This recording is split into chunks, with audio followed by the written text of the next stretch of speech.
চাটুকারিতা করলেন, কত মিথ্যা স্লোগান দিলেন, ভুয়া আপনি প্রশংসা করলেন।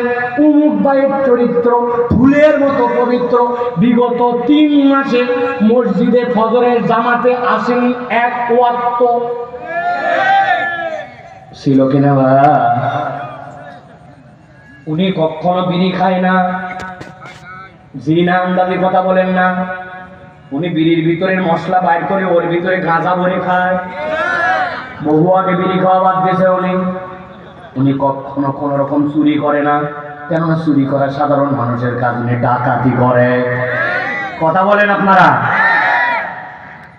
আল্লাহ রাব্বুল আলামিন বলছেন, এই যে তুমি তেলবাজি করলে, চাটুকারিতা করলে, ওয়া রাহমাতুল লিল মুমিনিন, যেদিন কবরের ডাক এসে যাবে, জামা কাপড় আপনি আপনি খুলে ভালো, না হলে কাশিতে অনেকগুলা গোসল করানোর সময় জামা কেটে ফেলতে হয়েছে।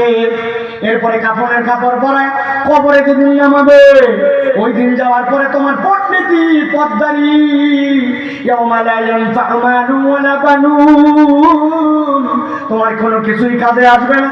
আল্লাহ বলছেন কোরআন কাজে আসবে, আসবে, আসবে। ওই কোরআন তোমার কবরে আলো হয়ে যাবে, হাসরের দিন দাঁড়ায় যাবে, আল্লাহ পাওয়ার দিবেন।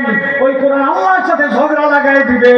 আল্লাহকে বলবে রাত জাগাইছিলাম, কোরআন পড়াইছিলাম, তারাবি পড়াইছিলাম, তাহাজ্জুদ পড়াইছিলাম, এশা পড়াইছিলাম, ফজর পড়াইছিলাম। ওই কোরআন দিয়ে তোমার বান্দা যেরকমই হোক শুনেছিল, ওই কোরআন শুননেওয়ালা কান, অন্তরের মধ্যে তার ফাতিহা মুখস্থ ছিল, ইসলামের পক্ষে ছিল, কোরআনের পক্ষে ছিল, মুনাফিক চরিত্রে ছিল না। আল্লাহ তোমার বান্দাকে তো আমি এমনি এমনি জাহান্নামে যেতে দিব না, হয় আমাকে সহ পাঠাও। কোরআন কালামুল্লাহ, কালামুল্লাহ জাহান্নামে যাবে না, কোরআনের পক্ষের লোককে কোরআন দ্বারা আল্লাহ জাহান্নামে যেতে দিবেন না।